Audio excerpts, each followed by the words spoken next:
Well, a very, very happy Monday morning to everyone, and welcome to the John Quintero Show on YouTube, Facebook, and X. Glad you could join me. Oh, man. Thursday, 110, opening day for our San Diego Padres. We've got so much to talk about today. A little bit later on in the program, right around 9:30, 9:35, he'll join us from Arizona, Brad Cesmat. We're going to take a look at the Arizona Diamondbacks. And how about the Diamondbacks? They open up on Thursday, and they've got that quirky schedule like the Padres where they play Thursday, Friday, Saturday. But they've got to open up at Dodger Stadium against the two-time defending Los Angeles Dodgers. So we're going to talk with Brad Cesmat, find out about the Diamondbacks because, hey, let's face it, they're going to contend. They were 80 and 82 a year ago, and they should be better this year. But their bullpen's been a little bit of an issue. We'll talk about their starting pitching. We'll get you a good scouting report on the Arizona Diamondbacks, and of course, the Padres are going to see the Giants after the off day on Sunday. The Giants will be in town on Monday, Tuesday, and Wednesday. And I would imagine the final game of that series, Logan Webb, their big right-hander, would throw against the Padres. And we're going to get into the rotation. And by the way, unless Craig Stammen announced it this morning, the Padres right now are the only team in baseball that have not named their opening day starter, which is kind of unusual. But we're going to get into the rotation a little bit as we get into the program. Now, the final game is going to be a little after 12 o'clock today. They're taking on the Seattle Mariners in Peoria.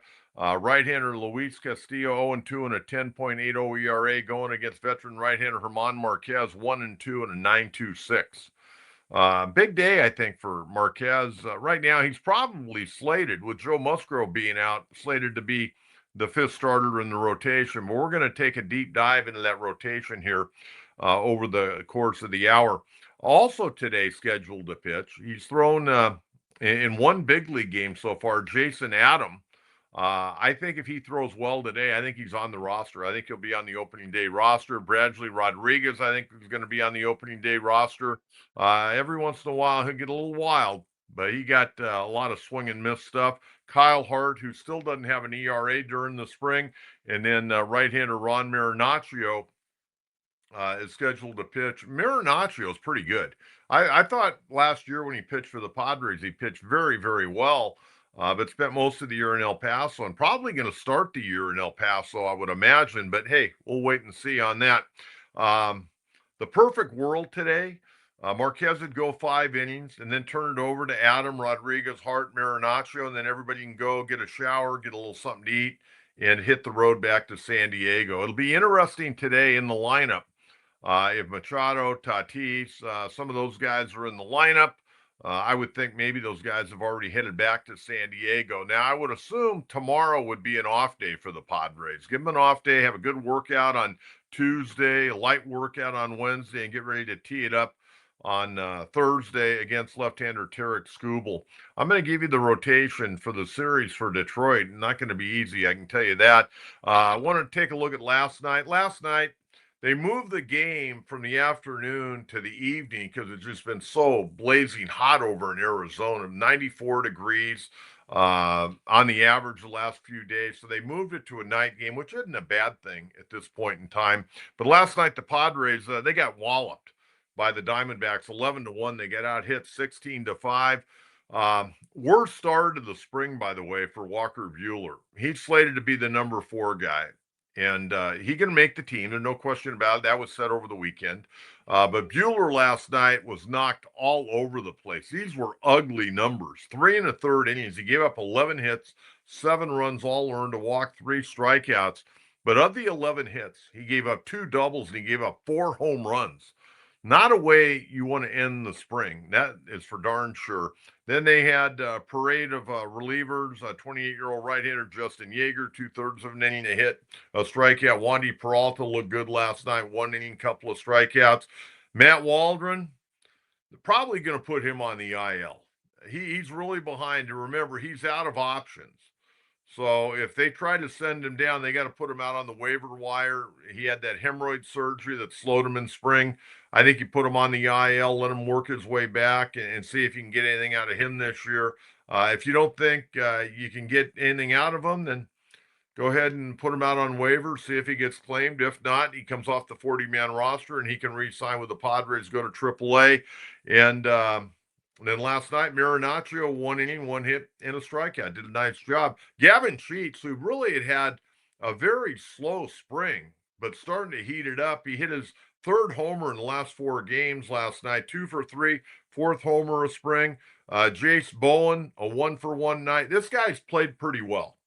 But he got sent down to the minor league camp today, and we're going to get you to the roster moves here in just a second. But 1-for-1 last night, and in 54 at bats, Jace Bowen, a 25-year-old outfielder, hitting 296, 4 homers, 11 RBIs, but 7 stolen bases. Luis Camposano had a hit, 1-for-2 last night. He's hitting a robust 206 in the spring. And veteran minor leaguer, second baseman Clay Dungan, had the other Padres hit last night. So they got the wallop pretty good last night by the Arizona Diamondbacks. I mentioned roster moves, and these were announced this morning by manager Craig Stammen. They optioned left-handed pitcher J.P. Sears to AAA. Not a surprise there. He'll be in an insurance policy, maybe make a spot start here and there. Sears is kind of an up and down guy for me. Not a lot of middle ground. He's either really good or he gets beat up pretty good. So they're going to go down there. They're going to work on some things, and he'll be in reserve right now. Padres also assigned to minor league camp outfielder Jace Bowen, Carlos Rodriguez, infielder Jose Miranda. And you got to wonder with Miranda if in his contract, he had signed a minor league contract, you wonder if there maybe is an out. I would certainly imagine his agent, after this announcement this morning, is going to go to work to try to find him a spot on a big league roster. But right now, he's looking to go down to the minor leagues. And the right-hander Logan Gillespie, which is a little bit of a surprise, but I mentioned on Friday that if Jason Adam came back, that Gillespie would probably go down to the minor leagues and be optioned out, and that's exactly what happened. So we'll see what happens today with Jason Adam, but I think this move was a precursor to get Jason Adam on the opening day roster, coming back from that left quad tendon tear that required surgery. Man, that was an ugly and painful injury last year when he went down trying to field a comebacker.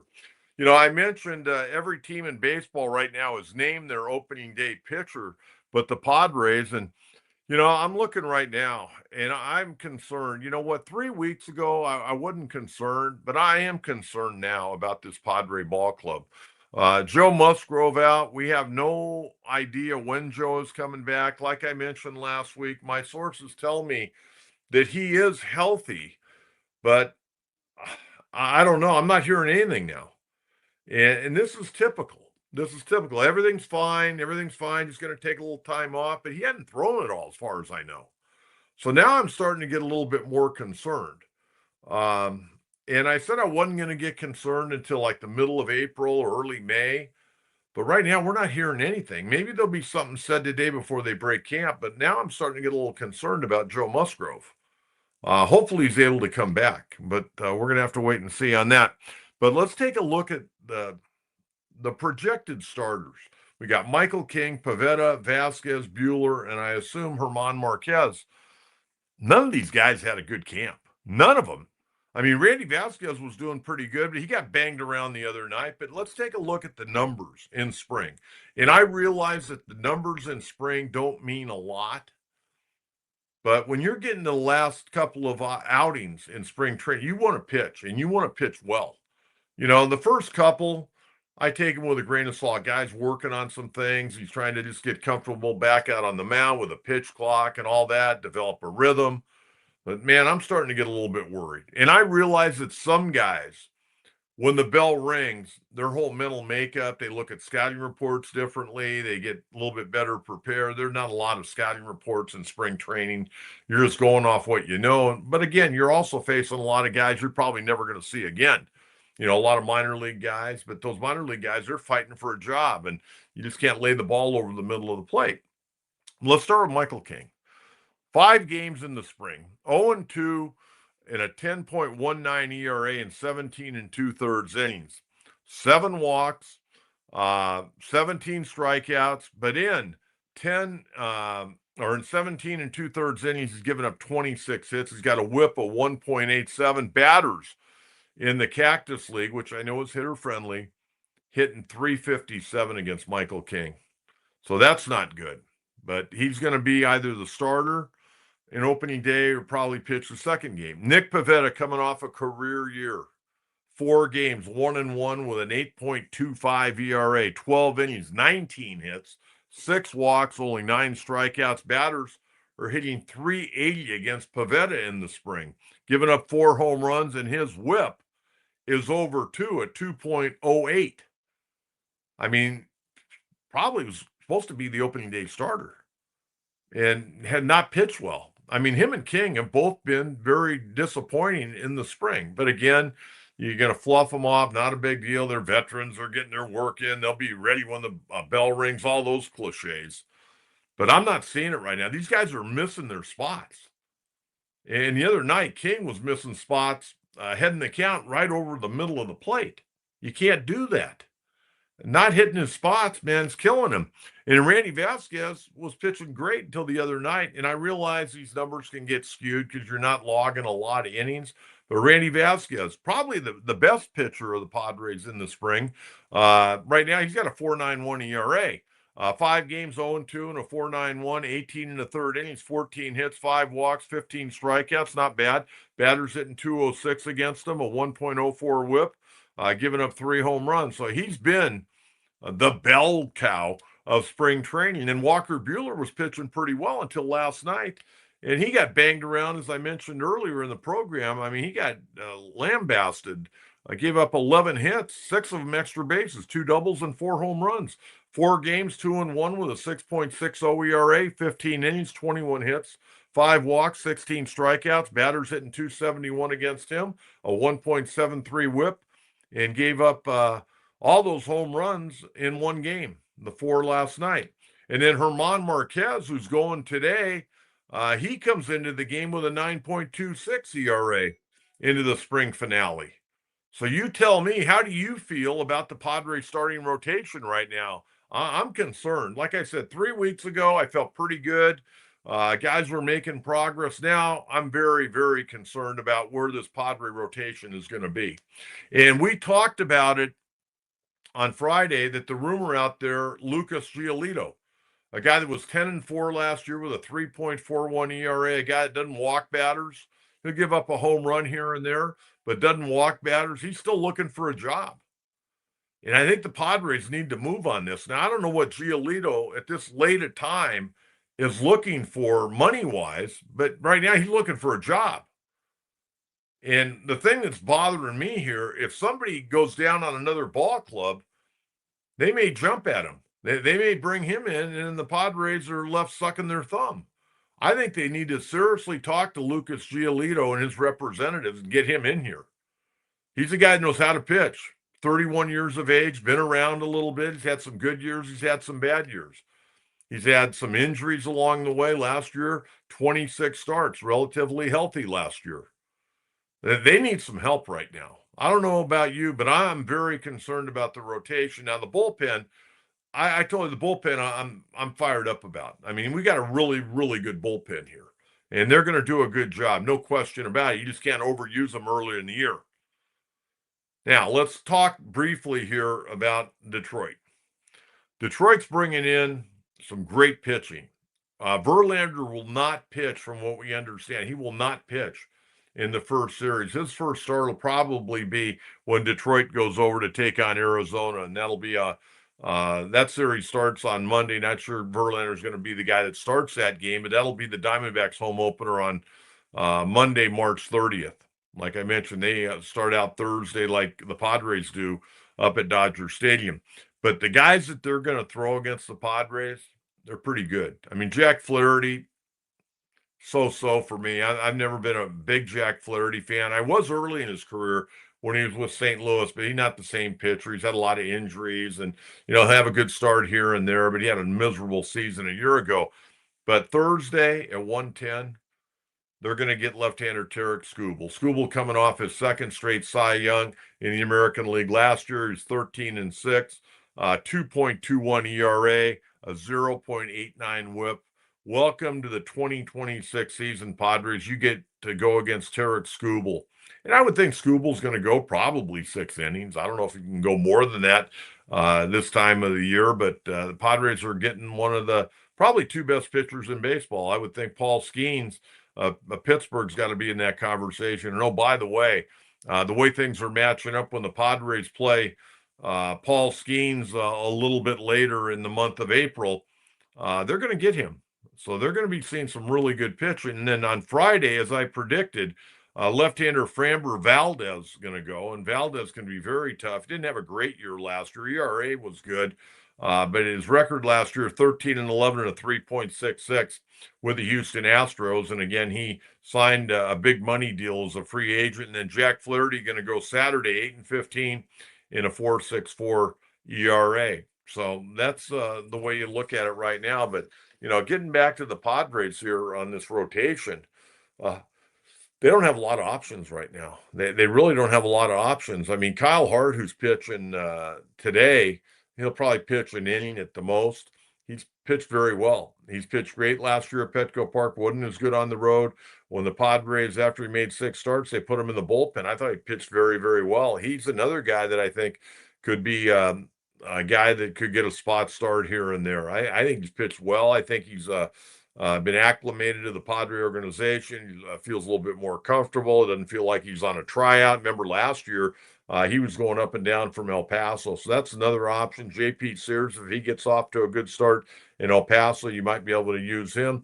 It'll be interesting to see what the Padres do with Logan Gillespie. They're sending him down, and he's primarily been coming in as a bullpen guy.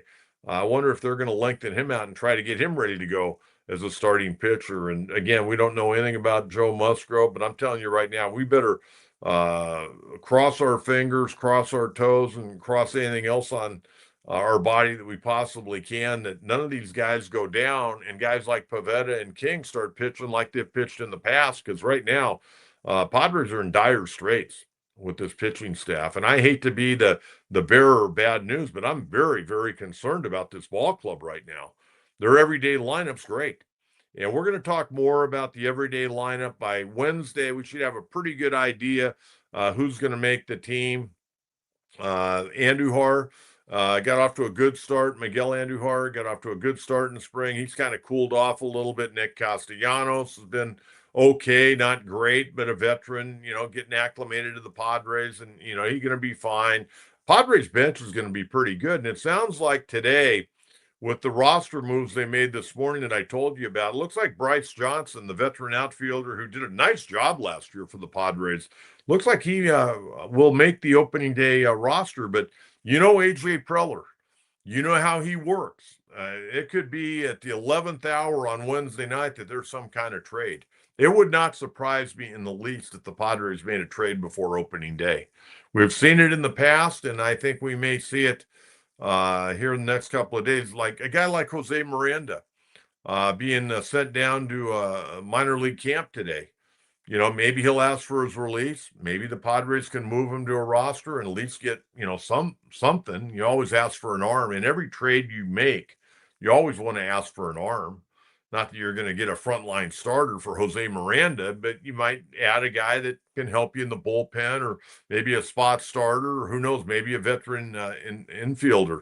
What will be interesting is the Padres, and we'll get to the roster moves right now, or roster announcements over the weekend by Craig Stammen. He said on Saturday, Ty France is going to make this ball club.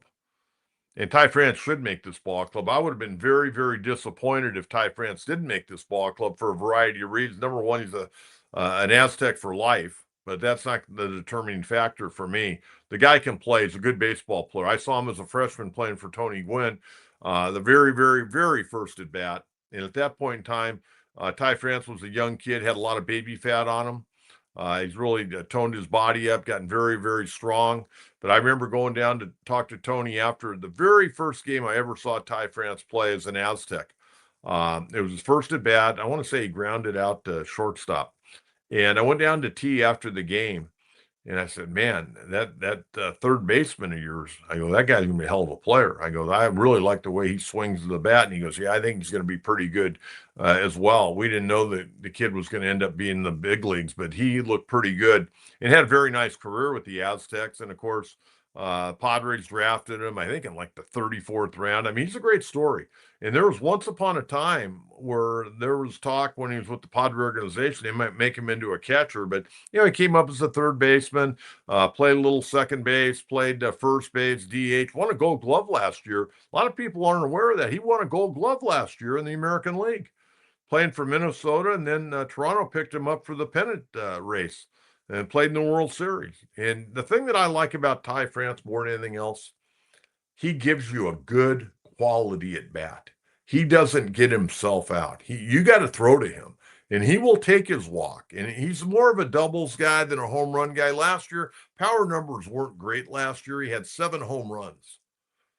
But he's a guy that's going to drive the ball in the gap, a good doubles type hitter, good pinch hitter, plays first, could fill in for Manning down at third a little bit. Probably won't see that a whole lot, especially when uh, uh, Sun Moon Kim comes back, or Song, excuse me. He's going to start the year on the IL, by the way. Sung Moon Song, he'll start the year on the IL, but he's making progress. In fact, they're trying to get him into this game today. I don't know if he's going to play or not, but they were going to try to get him in coming back from that right oblique. But Ty France going to make the ball club, and also on Saturday, it was announced Walker Bhueler would make the ball club. And Ty France, they had to make a determination on him because there was an out in his contract. He could have opted out on Saturday to go to another ball club or try to sign with somebody else. So they had to make that announcement. So there you have it. Okay, let's get to the leadoff spot. And remember, we're going to have Brad Cesmat coming up here, probably within the next 10 minutes. We're going to get out to Coach's crew here momentarily. But I'm really anxious to see what Craig Stammen's going to do with this lineup. I'm going to tell you right now, if I'm managing the Padres, Fernando's leading off. He's definitely leading off the first 2 games. Cronenworth has let off quite a bit during the spring, and Cronenworth's had a good spring. He got hitting 350 with a 983 OPS and 40 at bats. He's had a really good spring. But we know Cronenworth's going to probably hit 240 to 250. He'll hit a few home runs. He'll hit a few doubles. He'll walk a lot. But I'm not convinced that he's a leadoff hitter against right-handed pitching. I'm going with Fernando. And Fernando last night, first time he's led off all spring.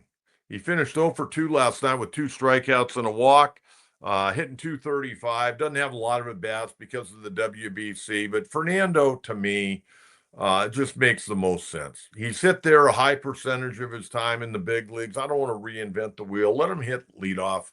Let him run. If he's healthy, let's run.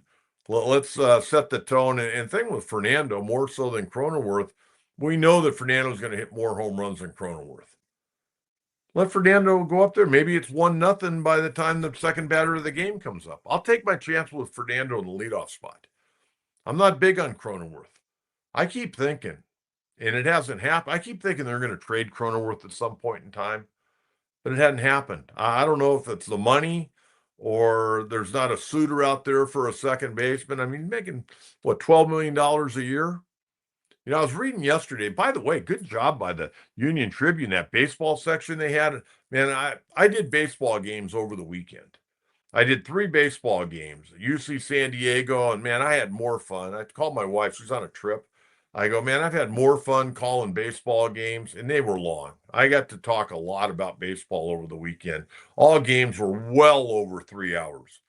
And the Tritons of UC San Diego won the rubber game yesterday against UC Riverside. A lot of fun. Triton Ballpark's really cool. Coach Newman down there at UC San Diego is a great guy. Got a nice staff.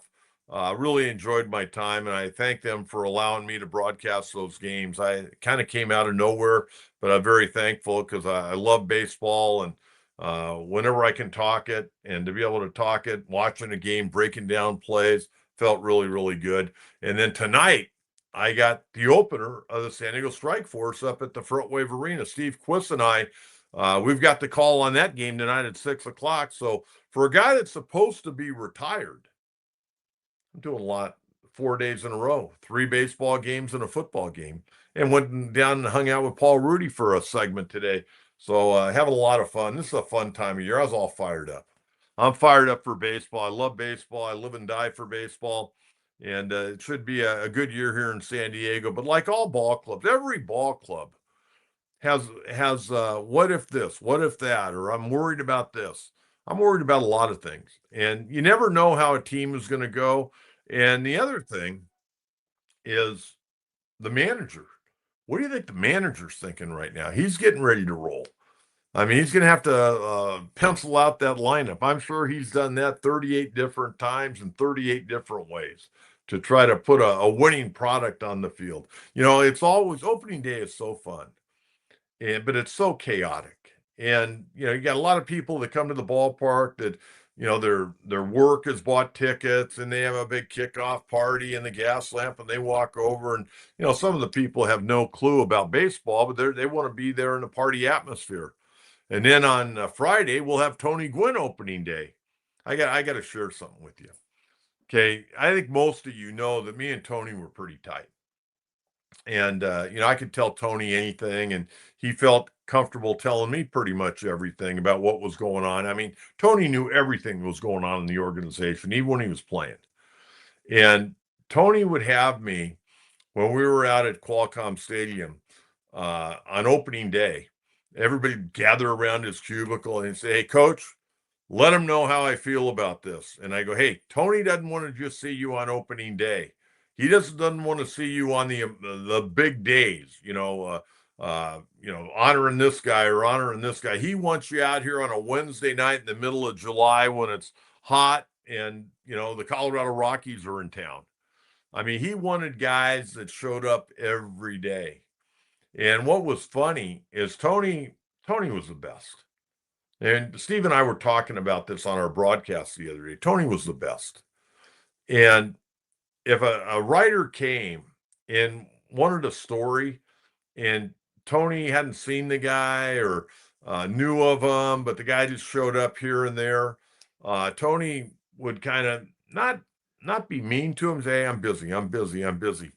But the guy would hang around. Tony would always give him a story. He never dogged anybody that I'm aware of. And there were some writers in town that he wasn't a big fan of, and those names will remain nameless because I'm not giving it up. Uh, but there were other guys like Bernie Wilson, Jay Paris, and there were other guys as well. But I'm just mentioning those guys because they come on our program from time to time. Jay Paris and Bernie Wilson, Tom Krasovic had a great rapport with Tony. I mean, guys like that. I mean, we became friends with Tony because Tony was that type of guy. And, I used to get kicked out. Eddie, the security guard who watched the clubhouse at Qualcomm, he'd come in at 6:15. "Coach, it's time to go." And I'd get up and I'd walk up to the press box. I mean, then after the game, I'd come down. And while Tony was icing both of his knees, we'd break down the game and talk about what was going on around town. He always wanted to know what was going on around town, high school wise, college wise. He tried to keep his ears open as much as possible, but he was such a great guy. But Tony Gwynn opening day is always the second day because Tony would say the real baseball fans come to game two. And that's very much true. And, I was talking with Charles Nagy the other day, former Cleveland Indian, great guy, by the way, super guy, coaching up at Torrey Pines High School, working with the pitchers up there. And I was talking to him about opening day. I go, "Yeah, Chuck," I go, "Opening day is crazy." He goes, "Yeah." He goes, "I like the second day like Tony." So, that's very much the case. I'll tell you a guy that knew Tony very well is our guest coming up here before too long, Brad Cesmat. So we'll talk to Brad about that. But, I'm still waiting. I'm kind of anxious to see who the Padres are going to name as their starting pitcher. In fact, I'm kind of anxious to see what the rotation is going to be like for this series. Going to be interesting. And I can tell you this, the bullpen better be ready to roll. I don't really see any big changes with the bullpen. I think we kind of named the bullpen last week. And, to just remind everyone, I think Mason Miller, obviously, Jeremiah Estrada, Adrian Morejon, Wandy Peralta, David Morgan, Kyle Hart, Bradley Rodriguez, and I had Logan Gillespie, but he got sent down to AAA today, so I think you put in Jason Adam. That makes a lot of sense. That's a good bullpen. I mean, when you got Miller and Estrada and Morejon, wow. And the thing that I like, you got some left-handers. You got the manager's got some flexibility. I mean, you got Kyle Hart, you got Wandy Peralta, you got Morejon. You're sitting in pretty good shape with left-handers coming out of that bullpen. So that's a good thing. Until we get to Brad, let's get out and get to our coach's crew today. Again, who do you think is going to lead off? Who should be the opening day starter? Throwing those questions out to you. See what we got today. Casey King, good morning, Coach. What do you think about my Dodgers sending Kim down to start the season? Was shocked, but sounds like they want him to play every day. You know what, Casey? I was a little shocked too, but I don't think he'll be down there all that long. I think they'll find a way to get him up here to the big leagues. And again, the other guy, and I haven't heard anything on my man Tommy Edman. I was hoping to see his dad last week at the American Legion meeting, but he sent one of his assistants last week. Hopefully Tommy's making progress from that ankle surgery he had during the off season. Kim is in their plans. There's no question. He's a talented guy. I thought he did a really nice job last year in the opportunities he was given. The guy can run. He gets good jumps. He's a good infielder.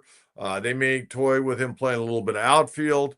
He just needs to continue to get stronger. He's still young. He's still a very, very young player, and of course, a very young major leaguer here in the United States. But I was a little bit surprised. But you know what? The Dodgers have so much talent. I mean, they can't keep everybody, and we'll see what kind of start they get off to. With Ohtani and Freeman, Mookie Betts, I bet he has a really good year. He didn't have a great year last year. I mean, he was pretty good in the playoffs, but he did not have a great year. And some people say, well, because he was playing defense and he wore himself out. Thing about Mookie Betts, he is a worker. I mean, those guys up there, they work. I mean, him and Miguel Rojas and Freddie Freeman, they're constantly out there working on their craft on ground balls and the fundamentals of the game. And people don't like the Dodgers, but I'll tell you what, the Dodgers do a lot of things really, really well. Okay, this man has already had a big day. He interviewed one of the fine college football writers in America a few minutes ago, John Wilner. Now he's nice enough to join us on our program, and we'll get back to Coach's Crew here before too long. Our founder and CEO of Sports360AZ.com, Mr. Brad Cesmat, and I'm glad you're off the IL today. I was a little concerned. Yeah. So for the audience, John and I like to talk about our days playing Gus Macker basketball and his days at Torrey and my days at Escondido High. The thing is, we're old now. We can't move. And I'm proud of my Gus Macker trophy, though. I am too. Mine's still behind me. Mine's behind my backdrop here. So I was supposed to come on Friday. I was dinged up, but no, it's good to be with you. I was at the Diamondbacks big fundraiser on Saturday night. Big fundraiser. And Tori Lavello was our guest at the table, was with one of my sponsors, one of my partners with Sports 360. And to the right of us is Ken Kendrick, the owner. And to the left of us is Randy Johnson and Luis Gonzalez. And we're sitting in the ballpark. They have this new big screen and they're showing all the new food and all that stuff. And I just don't care. All I want to know, John, about the Diamondbacks in 2026, it's kind of like, can you trade us your bullpen over here? And we'll give you, well, I won't give you the entire starting rotation, although it's dinged up right now. That's the thing. The NL West, the Dodgers aren't healthy at all with their starting rotation to open the season. You're not healthy to start the opening of the season. And over here in Arizona, Merrill Kelly's not 100%, but they've got Zach Gallen going to open the season. Corbin Burns is going to come back around July or August. So it's one of those deals where the first 3 months of the season is kind of going to be, let's go to the trade deadline. Oh, wait, it's not a trade deadline. It's now all these players that are injured are coming back. That's how I think it's going to go this year in the NL West. Okay, let's back up. Sure. I want to know, did Randy Johnson have his camera at the table? Was he taking pictures the other night? Do you want the true story? I know you Yeah. do. Okay, I'll give you the true story. I see Randy. I walk over to him. The last time I saw him was at this event last year. And the first thing he says to me is, "Hey, why haven't you had me on your show? I'm not as intense as I used to be." Like, what are you talking about? You just were in Cuba. He's like, "I know, but you haven't had me on your show. And, I'd love to come on and, talk about it." I know we've talked about this all the time and you're not around. I haven't seen him in person. His people are, well, we'll get Randy, but he's in Uganda or wherever. He's doing the photography stuff. And when I do get him, John, I'm going to sit across from him and say, I really don't care if you've changed in that way. I loved you the way you were. I love the fact that he had red ass all the time. I just thought it's the greatest left-hander that I've ever seen. Okay. So I don't want to water down. I want to, if I say, hey, if there was a baseball card, Randy, of you drilling the bird and exploding the bird, he would get pissed because he felt bad about that. What happened? I just kind of like, it just kind of happened. When you're in the prime, like John, you probably remember your late great friend Randy Jones, nights where he would pitch and you watched him all the time. I remember sitting in a press box many, many times with Randy or watching Randy, and he'd strike out 20 Cincinnati Reds. And then afterwards he'd say strikeouts are overrated. It takes too many pitches. It runs up your pitch count. I'm like, what? You just struck out 20. Yeah, but you don't want to do that, Brad. You don't want to run up your pitch count. It was really interesting. When you're around greatness and you see how greatness goes. If Kobe Bryant, the late Kobe Bryant, walked in here to a Suns game at 10 in the morning, and all day long, everybody in the valley was just geared up because they hated Kobe. But that's the respect. Randy's the same way. People are like, oh boy, Randy Johnson, he seems a little different. Yeah, I kind of like to see the red ass Randy. So, well, you mentioned Randy Jones. Randy Jones couldn't strike out 20 in 20 starts, but Randy Johnson could on a given night. I mean, he gave a lot of other teams stomach aches. There were a lot of guys that opted out. Hey, Skip, I got a bellyache today. I don't think I can play because Randy Johnson was on the mound. But hey, Torey Lovullo, 80 and 82 a year ago, a disappointment. We always talk about Torey Lovullo. I think he's a great manager, but 80 and 82, are the natives getting restless with him at all over there? And if they don't get off to a good start, could they make a change, you think? So this is why he is the coach, because he sees what's going on over here. That's why Coach Kenetra knows all. Doesn't tell all, but knows all. And I like Lovullo. I know you do. You've said that. Second longest tenured manager in the National League, only behind Dave Roberts. Okay. I'm at this event the other night. I'm going to pull the curtain back a little bit. I'm at this event the other night. We're sitting at a very nice table, table 21. We're right next to Ken Kendrick, the owner of the Roberto Clemente table. Yeah, the Roberto Clemente, for sure. Let me think of another good 21. Nick Weatherspoon? No. So they do the event. Derek Hall, the president, is on stage. It's so great to be here. We hold up a paddle for a bid on something. Tori's wife holds up a paddle for something. And I got to the end of the night and I'm driving home with my wife. And I said, what's really interesting about that event is they didn't mention Torey Lovullo once from the stage. Really? They didn't say, hey, our skipper is here and congratulations and let's go. It's 900 of the biggest cigars in Arizona. It's a philanthropic event, John. They raised $100 million. It'd be like one of the first guys you'd introduce, wouldn't it? You would think that he'd be on stage. Yeah, introduce the owner, Ken Kendrick, and our skipper, Torey Lovullo, and get everybody to high five and get fired up. I look at little things in covering sports through the years, and I may be completely over my skis on this, but to your point, their bullpen's still not good. Okay. They've got the player to watch here in Arizona this year on the field is a kid named Jordan Lawler, top 6 pick in the draft a few years back, hasn't done anything. They moved him from infield because Perdomo's so good and they just signed Perdomo to an extension. Perdomo's one of the top 10 players in baseball, I think, right now. Yeah. Oh, for sure. For sure. And they put Lawler out in center and they put him out in left. Lourdes Gurriel Jr. is hurt to start the season. They want to see this top 6 pick do something. He hasn't done anything. So that is the player. We can go about how great Corbin Carroll is, and we can talk about Arenado coming over from St. Louis. We can go.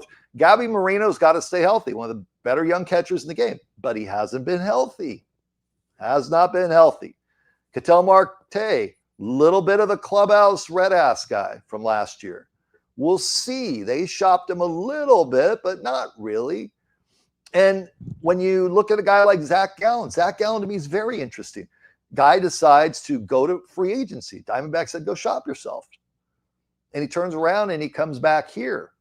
Comes back here late, which means he never really got the deal that he was looking for. Merrill Kelly gets hurt in spring training. It's nothing serious. Corbin Burns isn't ready. So your opening day starter Thursday night in Los Angeles against the Dodgers, Zach Gallen. How big of a chip on the shoulder does Zach Gallen have, John, for the start of this season? Well, I would think he'd have a big one. He signed only a 1-year contract. So Correct. Once again, the entire 2026 season is going to be a tryout for him to be a free agent. And who knows who's going to get a big contract this next offseason, because we're not playing baseball next year at the start of the year. No, unless they get on this thing right now. We're not going to have baseball opening day until later next year. Hopefully we have it at some point in 2027. Yeah. No, I think you're right. But in Zach's case, so you look at what is it that he went through last year? I thought his free agency stuff messed him up mentally last year. It might have, and I don't know. He didn't have the velocity. He got better at the end of the year than he was at the beginning. But man, he was throwing a lot of U.S. choice beef up to the plate. Right. So this is one of those teams that you look in the NL West, and everybody talks about the Dodgers, and that's fine.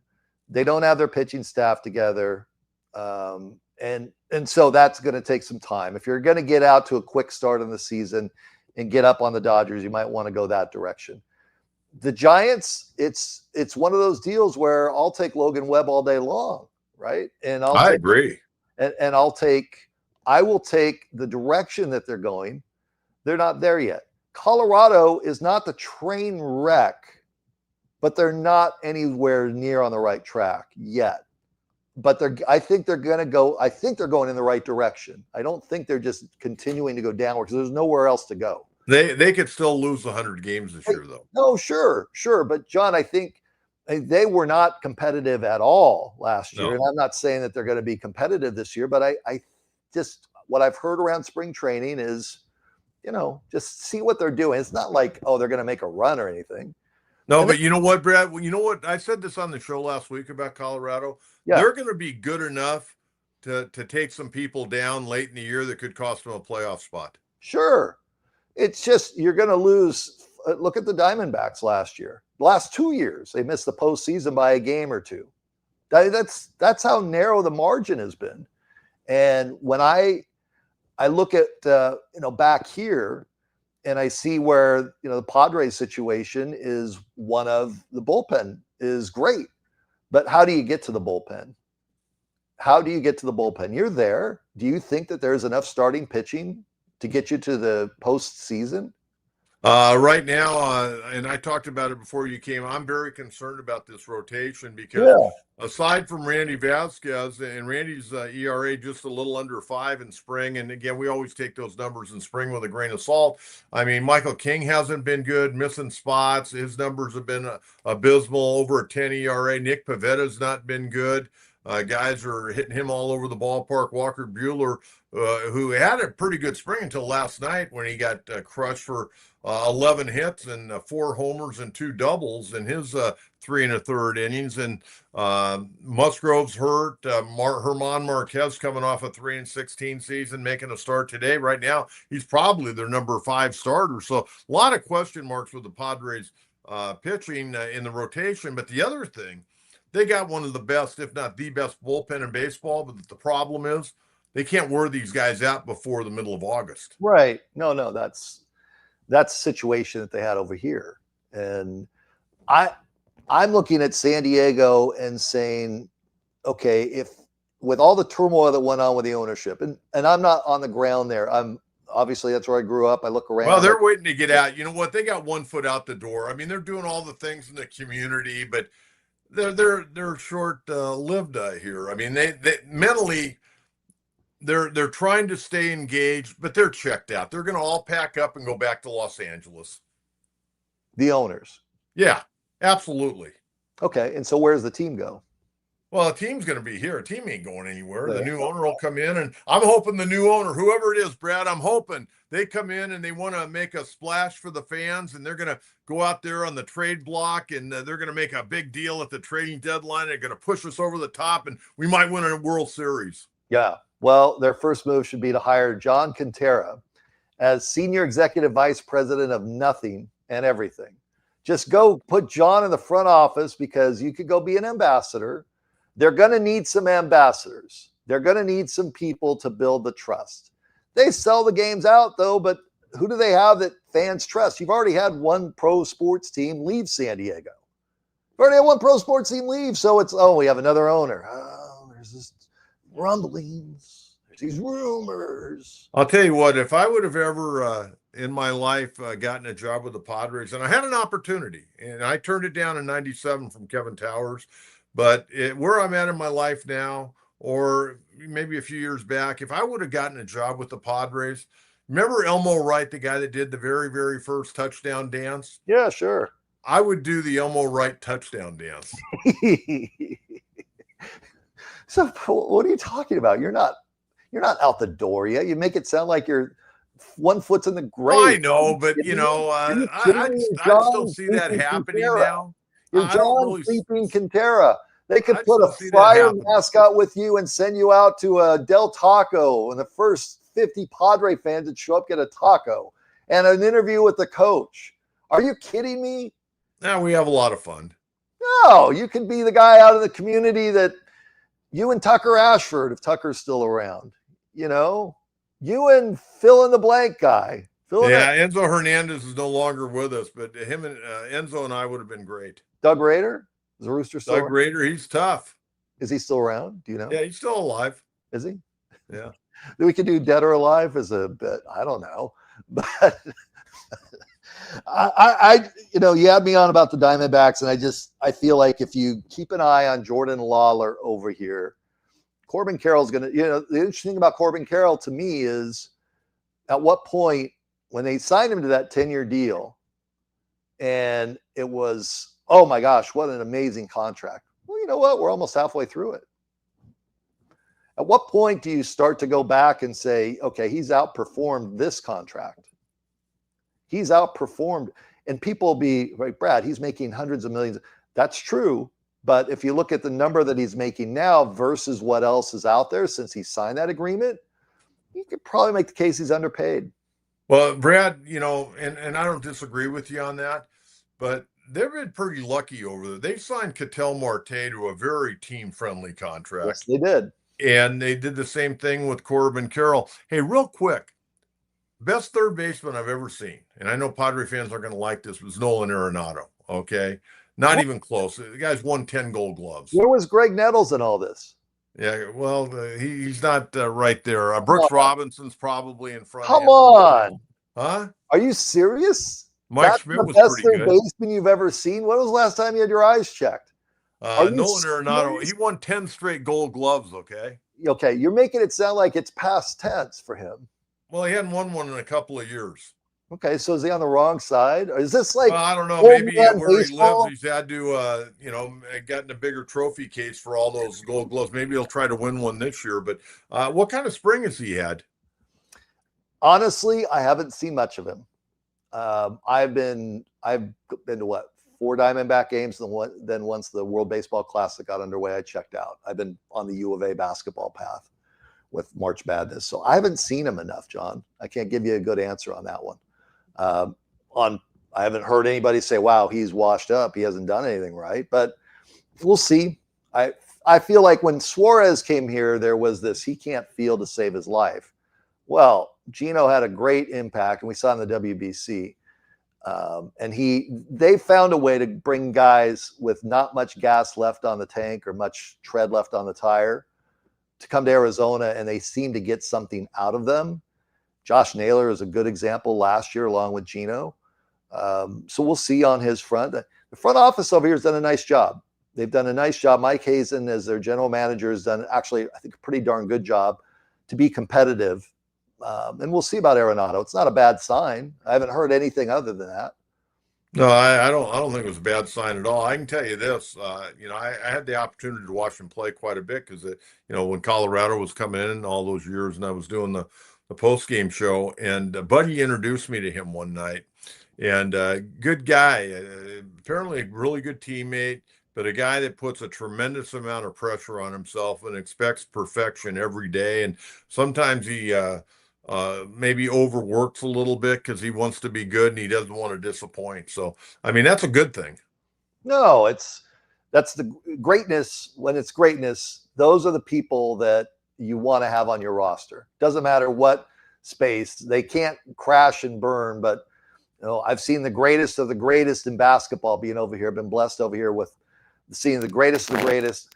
I've seen the worst of the worst with the pro football team over here. Every now and then you run across greatness. Larry Fitzgerald is going in the Hall of Fame, but Anquan Bolden was another one. But when you're around greatness, if it's Jordan when I got here, when it's Kobe, when it's Steve Nash, when it's Barkley, when it's just, you go down the list of athletes. When it's Ohtani, when Ohtani rolls in here and takes shots at the scoreboard in batting practice, About back in the day when McGuire and Bonds were doing their thing, the panels, they'd open up the panels out in center field out here, right center field, left center field. And Bonds hit one once that went through the tunnel and over the street into the other garage across the street from the ballpark. And McGuire would hit ones that were just majestic. And people can have their opinions on what happened with Bonds and McGuire. It's fine. It's been almost 20 years now. But greatness it's something fun to watch. If it's Ricky Henderson stealing bases, if it's Steve Nash creating assists, if it's a guy like Arenado and he puts too much pressure on himself, fine. Please put pressure on yourself, because I want to see greatness every night. I don't want to see, I think there are some guys, John, in this day and age of pro sports that just cash the check because they know it's guaranteed money. Absolutely. Yeah. Absolutely. Hey, I got to mention one thing about Bonds. He never failed a PED test that we're aware of. Okay.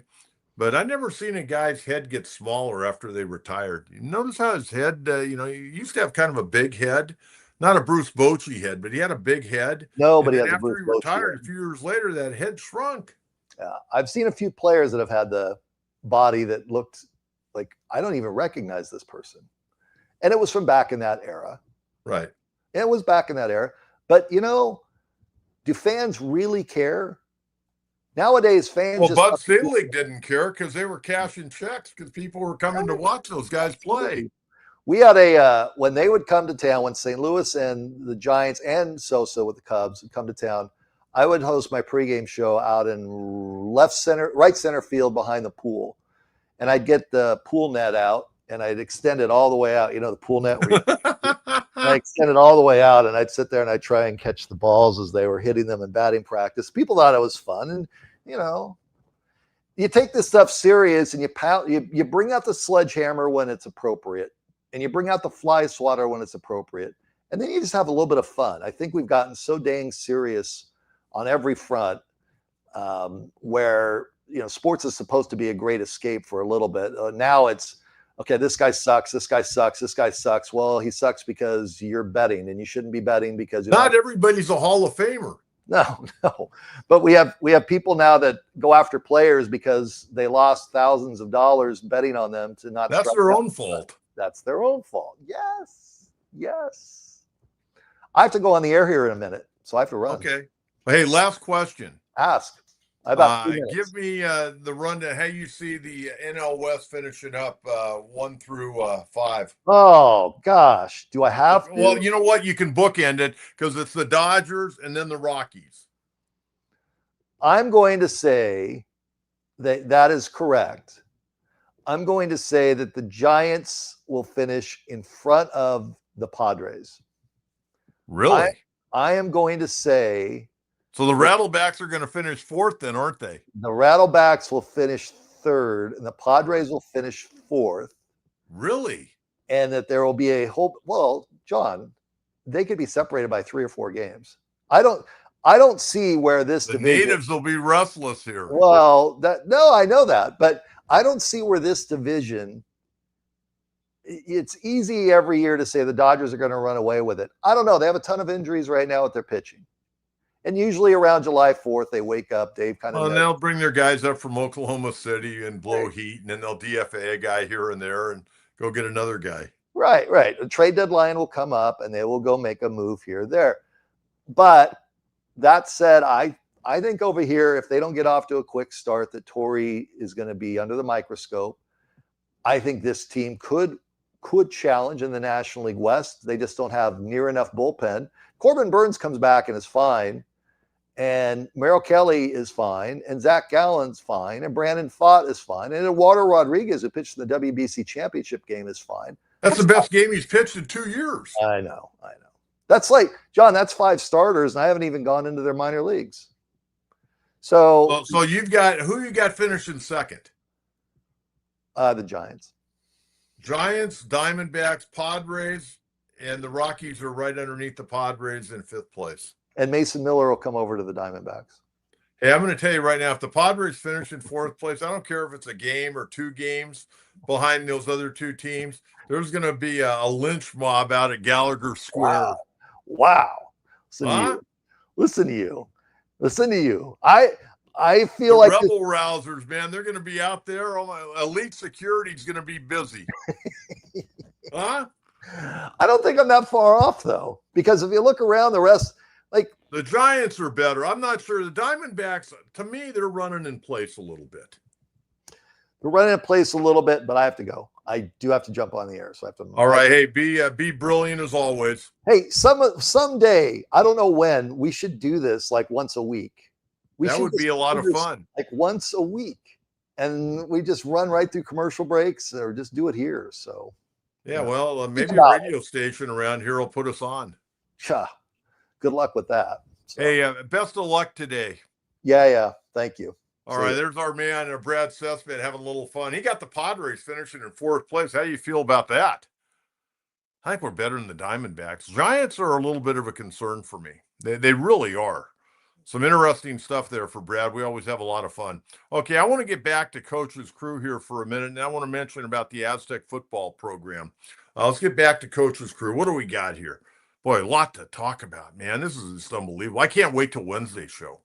Wednesday's show is going to be awesome. We're going to go through all the different divisions, and I'll tell you what I think, and then we'll take a lot of questions on Wednesday as well. What else we got, Coach's Crew, today? Okay, Bob, happy Monday, Coach. What is your prediction for the order the teams in the National League West will finish? I think right now, I'm a little bit different. Dodgers, obviously. Rockies are in last place. I think the Padres finish in second. I know they've got problems right now pitching, but until the Giants and the Diamondbacks overtake the Padres, I'm going with the Padres number 2. I'm going with the Giants number 3, and I'm going with the Arizona Diamondbacks number 4. I was going to get into this on Wednesday, but since you asked me, Bob, that's the way I look at it. That Giant Ball Club, I think, is going to be a playoff team this year. And I think the Padres are going to be a playoff team. I think both teams are going to have a solid year. How many wins they're going to have, I don't know. I don't know if the Padres can get to 90 again this year. I would hope. But I think they'll get at least 88. And 88 should get you in. And I think the Giants are going to be right there on the Padres' tail. I really do. Bob, thank you very much. Appreciate that. Okay, Ocean View Coffee Shop. I don't like Tatis leading off, Coach. Okay, Ocean View Coffee Shop. You tell me who should be the leadoff hitter. Okay, don't tell me Cronenworth, though. Please don't tell me Cronenworth, because I'm not buying that, especially opening day. In fact, the first 2 games, I'm not leading off a left-hand hitter against Skubal and Framber Valdez. But Ocean View Coffee Shop, we're going to do this for a couple of more minutes. You're listening. Go ahead and tell me who should be the leadoff hitter, and I'll tell you if I agree or disagree. But I think Tatis is better in the leadoff spot. I really do. I think he can be a great offensive catalyst for us. Okay, what else we got here? Keep them coming. Jason, 1904. Crone has no business in the top 5. I agree with that. He's probably, maybe on a good day, a 6 hitter, but more than likely for me, a 7th hitter. You go back and look at his numbers, they've kind of declined. I mean, his best year was the COVID year, I believe. It was OPS and average, all that stuff. Over a long season, his numbers aren't great. He was afforded a very nice contract. And I know, second baseman, you're not expecting him to do a whole lot, but I kind of am. I kind of am. But I agree with you. I think he should be probably 6 on a good day and 7th most days. Jason, thank you very much. Well, Aztec football. Okay, here we go. Aztec football opening up today. They got spring football practice. And I got all my notes I wrote down regarding Aztec football. They're going to work out for the next 6 weeks, 15 practices. Jaden Denegal, the quarterback who had left shoulder surgery, he got hurt in the first game last year against Stony Brook and played the entire year. Didn't play in the New Mexico Bowl, had shoulder surgery. From what I understand, he's cleared to work 100%. And they're not going to let quarterbacks get hit in the spring. They've got 2 other quarterbacks competing right now. Stone Saunders, kid will, I think, be a sophomore, came from the University of Kentucky. Pretty highly recruited player, by the way. We'll see what he brings to the table. We've heard this before. This guy's highly recruited, but he didn't make it at Kentucky, and I know they went through a coaching change. He came out here, had a relationship with Coach Lewis, and then they've got a walk-on young man, Drayden Trudeau. So they've only got 3 quarterbacks in camp. And another big year. They finished 9-4 last year. They were 9-3 in the regular season, and got beat in the bowl game. But yeah, they're working out, and we'll keep to date on what's going on because they've got a spring game this year. They're not going to play pickleball and dodgeball and 38 other games. They took a lot of heat for that last year. And Sean Lewis said, well, it was because of the transfer portal and the NIL. They didn't want people scouting what they were doing. You know what? Execute. Have your guys in good shape, and don't worry. Send them your playbook. Send them your playbook. Hey, this is what we're going to run. We're going to execute. We're going to kick your ass. Okay. Don't worry about scout. I don't care. And you know what you do if you're really worried about that? You put guys in different numbers, and you run some dummy plays, do some weird stuff, and force them to prepare for it. But you know what? I came from a family. My dad used to say, John, as long as your guys are in shape, execute, block, tackle, and if you're good enough, send your playbook to the other team the week before. Say, hey, this is what we're going to run against you. See if you can stop us. That's the type of family I grew up in athletically. Go out there and execute, get the job done. My dad was a college football player, professional boxer, knew a lot about football, played at Nevada, played at University of Oregon with Norm Van Brocklin and John McKay. And he was an offensive and defensive lineman. In those days, you played both ways. But anyways, Aztec football starting today. So you can check their website, goaztecs.com, and they'll probably put the practice times up there. If not, you can probably email somebody or make a phone call. And I don't know if you can they probably got it closed. Everything's top secret these days with all these programs. It's not the days like Pete Carroll where he had Snoop Dogg on the sidelines watching practice, and any Tom, Dick, and Harry could come. That was like a party when SC would practice with Pete Carroll. It was amazing. But you know what? It's a good thing. You want people to be interested and fired up about your program. By blocking people out, that's no good, man. Open everything up. Let guys watch practice. It's not a big deal. People just, they want to be a part of the program. And I would think now with NIL, you want more fans out there, even if they donate $10 a year, 10 more dollars going towards NIL. Boy, when the portal opens here in a little over a week, we're going to be interested to see what happens to that Aztec basketball program. I can tell you that. That'll be very interesting. Okay, let's get to our coach's mailbag. I'm sure we've got a couple of interesting questions in that, and then we'll get out of here. Oh, I'm so far. This is going to be a great week. I got arena football tonight. We'll be back with you on Wednesday. We got the game on Thursday, and we'll break it all down on Friday morning. Oh, man, fired up about all this. All right, coach's mailbag. What do we got here today? Austin Prather, and here's the guy that's going to opening day. Hey, Austin, thanks for the ticket, by the way. Huh? Yeah, Austin Prather. No, I'm not going. I'll be watching. I got to pick my wife up at the train station. Then I'm going to watch my granddaughter play beach volleyball, but I'll be watching most of the game. By the way, Coach, how do you think Peter would feel with the selling of the Padres? Probably sad. But you know what? I was looking yesterday. I brought up the Union Tribune. They did a really nice job with their baseball, and they were talking about Machado. And this is what the new ownership is going to have to take over. Machado in 2027 to 2033, the Padres are going to be paying him $40 million a year. Now, think about that. Little San Diego going to pay a third baseman $40 million a year. And of course, you're paying Bogarts $25 million throughout his contract, and Tatis's numbers are going to start going up. But Manny's going to get $40 million from 2027 to 2033. Wow, that's going to really.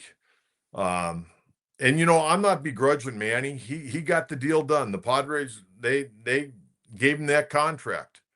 But that is really going to hurt flexibility of where this payroll is going to go unless you got somebody coming in with big, big, big bucks. And over the weekend, it came out that Forbes said the Padres right now are probably worth $3.1 billion. Yeah, $3.1 billion. Austin, enjoy opening day, buddy. You deserve it. Happy for you. All right, Mark Villa. I'm concerned with the rosters that are looking a lot like last year. We'll wind up with the same result, early exit. Well, Mark, I think the Padres, their everyday lineup, I think it's far superior, and I think their bench is better. So offensively, we're going to be fine, or we should be fine. I mean, if guys don't perform, they don't perform, or you have injuries. But, I'm banking on a full year of Ramon Laureano. He had 24 home runs last year. Between his two stops. Jackson Merrill was out for 3 different times on the IL with injuries. Hopefully it doesn't happen. Fernando stayed healthy, hit 25 bombs. Hopefully all your infield stays healthy.